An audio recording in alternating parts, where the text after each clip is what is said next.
अपने देश को आध्यात्मिक देश कहा जाता है, लेकिन आध्यात्मिकता है क्या, इसके बारे में हम लोगों को बहुत ही स्पष्ट तरीके से ये पता होना चाहिए।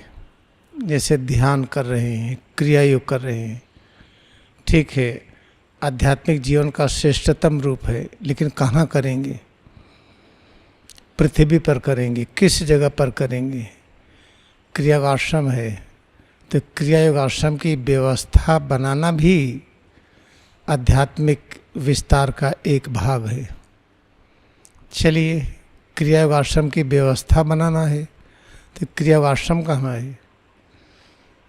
उत्तर प्रदेश में है, इलाहाबाद ज़िले में है, जिसे प्रयाग क्षेत्र कहते हैं, प्रयाग महानगर कहते हैं, और भारत में है।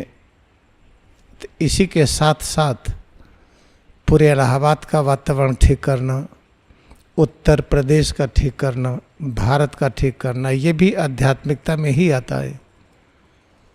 लेकिन ये प्रचार हो गया, हम चुपचाप बैठ कर के किसी चीज़ से कोई मतलब न हो, हम ध्यान करके हम मोक्ष को प्राप्ति कर ले। ये सही नहीं है। सच ये है कि जैसे जैसे क्रिया योग ध्यान में आगे बढ़ें, वैसे वैसे जागरूकता बढ़े कि जहाँ बैठे हैं ये मेडिटेशन हॉल ठीक ठाक हो, ये साफ़ सुथरा हो, ठीक सी चीज़ें बिछी हो, हर चीज़ व्यवस्थित हो, और इसके चारों तरफ का वातावरण ठीक हो। फिर पूरा आश्रम है, ये ठीक से चले। फिर प्रयाग नगरी, इलाहाबाद क्षेत्र, उत्तर प्रदेश, भारत, तो केवल भारत ही नहीं, भारत के साथ पड़ोसी देश भी ठीक रहे, जैसे नेपाल है, तिब्बत है।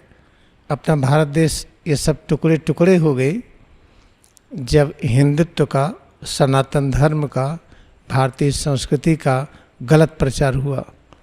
तो भूटान अलग हुआ, ऐसे लंका अलग हुई, नेपाल अलग हुआ, बर्मा अलग हुआ, सब देश कितने अलग हो गए, हम पहले एक थे। और ऐसे अलगाव की ओर ही जा रहे हैं। आप हमारी तरफ से रहिए, हम हिंदू हैं, आप कबीर को मानते हैं, तो हमने आपको कबीर पंथी कह दिया, तो आप अलग हो गए, हम अलग हो गए। आप बुद्धिज़्म को मानते हैं, हमने आपको अलग कर दिया। ऐसे हमारा देश बंटता गया और हम छोटे होते गए।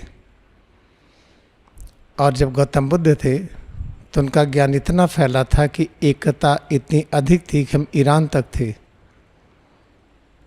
तो याद रखिए, क्रिया योग ध्यान या आध्यात्मिक जीवन का अर्थ बहुत बड़ा है। वसुधैव कुटुंबकम, पूरी दुनिया ठीक रहे, हर देश ठीक रहे, तो कैसे होगा ये, इसके बारे में नहीं सोचना है।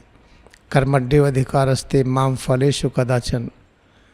हम कर्म करने में, राष्ट्र की सेवा में, मानव की सेवा में, इस आश्रम की सेवा में, पूरे विश्व की सेवा में इतने तल्लीन हो जाए कि ये भूल ही जाए कि कितने दिन में ठीक होगा, कितने दिन में ठीक होगा। हम समय देख रहे हैं जो माया है, तो कैसे माया के बंधन से मुक्त हों, क्योंकि इस अभ्यास में इतना आनंद आ जाए, इतना मज़ा आ जाए, इतनी शक्ति आ जाए कि नित्य नए आनंद की अनुभूति कर रहे हैं। समय भूल ही गए कितने दिन में होगा। जब समय के परे हो गए तो हम ऐसी स्थिति में आ जाते हैं, कर्मण्येव अधिकारस्ते मां फलेषु कदाचन। अब कर्म का ही अधिकार है, फल की इच्छा नहीं। तो फल की इच्छा तब तक बनी रहेगी जब तक हमें समय का बोध होगा कि कितने दिन में देश ठीक होगा। इसकी चर्चा न करके हम राष्ट्र सेवा में, मानव सेवा में और क्रिया योग ध्यान करके सिर से पैर की उंगली तक, ये जो राष्ट्र है, पहले इस राष्ट्र की सेवा, इसमें जितने सिटीजन्स हैं, इसमें कितने प्रकार के सिटीजन्स हैं, जितने अणु परमाणु हैं, इसमें जितने विचार हैं, जितने ऊर्जा की तरंगे हैं, ये सब कुछ वही है। ये सब सिटीजन्स हैं। अणु परमाणु ये कॉलोनी है सिटीजन की, कोशिकाएं, ये सब चीज़ वही है। तो जब हम इसको सुखी कर लेंगे तभी हमें ज्ञान होगा कि कैसे हम हर चीज़ों को सुखी करें। हम ये बहुत आवश्यक है, बहुत ज़रूरी है, याद रखिएगा। इसी भारत देश में अध्यात्म का अर्थ अलग हो गया कि इनको देश दुनिया से मतलब नहीं है, क्योंकि ये सन्यासी है। ये सन्यासी की गलत परिभाषा है। स्वामी युक्तेश्वर गिरी, जिनको महाअवतार बाबा ने सन्यासी कहा, विश्व के कल्याण के लिए सदग्रंथ लिखा है। अब आपको वेद पुराण पढ़ने की आवश्यकता नहीं है, उपनिषद पढ़ने की जरूरत नहीं है, और रामायण रामचरितमानस ये सब चीज़ पढ़ने की आवश्यकता ही नहीं है, क्योंकि उसमें कितना ढकोसला डाल दिया गया है कि सच्ची रामचरितमानस नहीं है, सच्ची रामायण नहीं है। मनुस्मृति संहिता हटा करके मनुस्मृति बना दिए।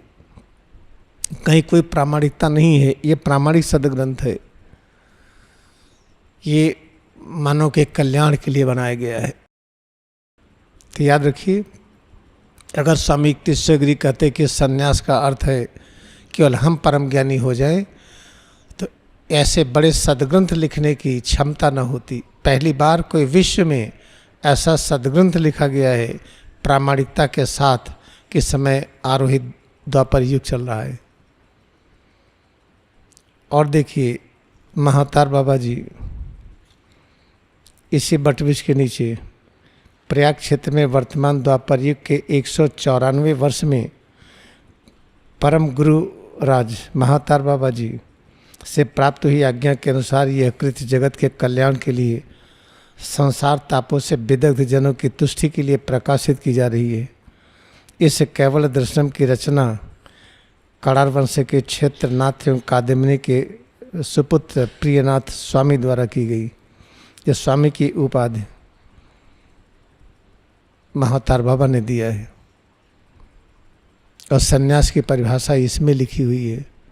सन्यासी का अर्थ है जो संपूर्ण ज्ञान युक्त हो जाए, जो कभी बीमार न हो, थके न, चिंतित न हो, जो सबको जोड़ने में सक्षम हो, उसे कहते हैं।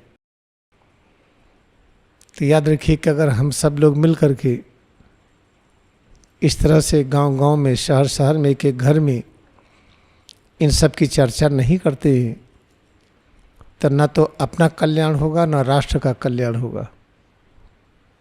याद रखिए, जब दूसरे के कल्याण के लिए, दूसरे की सेवा के लिए काम करिए तो अपनी सेवा स्वयं हो जाती है।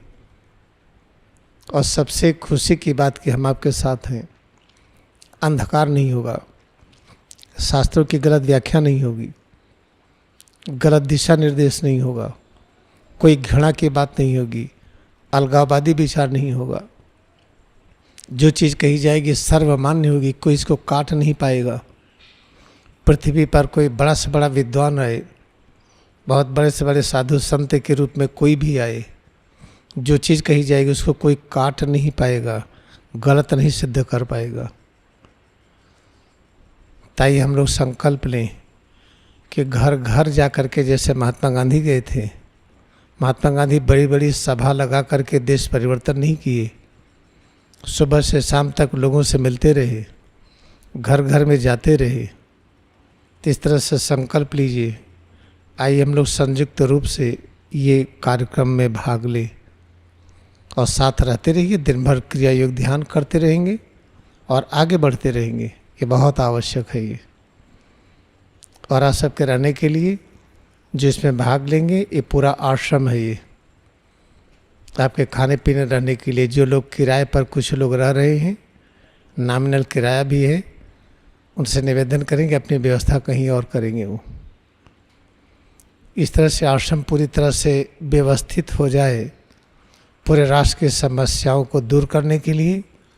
उसके पीछे ये सिद्धांत है, सिर से पैर की अंगुली तक, इदम शरीरम राष्ट्रम, ये राष्ट्र कहा गया। ये जब इसको दुरुस्त करने का नियम जान लेंगे तभी बाहर जान पाएंगे।